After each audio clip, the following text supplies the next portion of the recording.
So basically, I have post-graduated from Indian Institute of Technology, IIT Kharagpur, okay, with 7.13 CGPA. So అయితే దాని తర్వాత నేను UPSC preparation చేశానండి. So software engineer work చేసుకుంటూ I like after that I quit the software engineer job and then I went to UPSC. So UPSC ప్రిపరేషన్లో నేను Vajiram and Ravi అక్కడ coaching తీసుకున్నాను.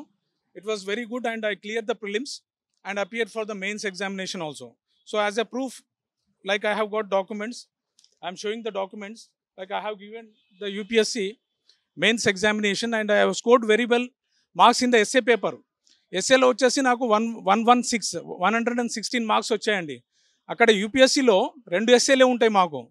అక్కడ అంత బ్రహ్మాండంగా మార్కులు వస్తే ఇక్కడ టీజీపీఎస్సీ గ్రూప్ 1 మెయిన్స్ ఎగ్జామ్స్లో 3 ఎస్ఏలు ఉంటే నాకు 41.5 మార్కులు వేశారు. అంటే నేను ఛాలెంజ్ చేస్తున్నా టీజీపీఎస్సీ మరి ఎవాల్యుయేషన్లో ఏమైనా లోపాలు ఉన్నాయా అంటే ఉన్నాయనేసి సంకేతాలు అంటే ఆ డౌట్ అనేది వస్తుంది. ఎందుకంటే యూపీఎస్సీ స్టాండర్డ్స్ అనేది పాటిస్తున్నామని చెప్పారు వీళ్ళు. కానీ అది నేనే కాదు, నాలాంటి వాళ్ళు చాలామంది. నా ఫ్రెండ్ జైల్ సింగ్ అని ఉన్నాడు, అతను ఇంటర్వ్యూ వరకు వెళ్ళాడు. తనకు యూపీఎస్సీ ఎస్ఏలో 139 మార్కులు వచ్చాయి. ఎస్ఏలో చూస్తే 45-46 మార్కులు వేశారండి.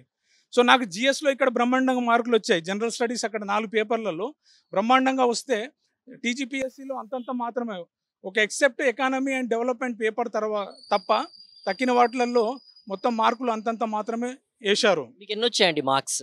నాకు టోటల్ మార్క్స్ వచ్చేసి 352 వేశారండి, 352. సో రీకౌంటింగ్ అని పెడితే రీకౌంటింగ్ చేసి నేను డబ్బులు కట్టాను. ఆ డబ్బులు కట్టడానికి కూడా ఒక్కో సబ్జెక్ట్ 1000 రూపాయలు పెట్టారండి. కనీసం అప్లికేషన్ ఫీజు కూడా 250 ఆ సిమిలర్ అరౌండ్ ఉంటుంది.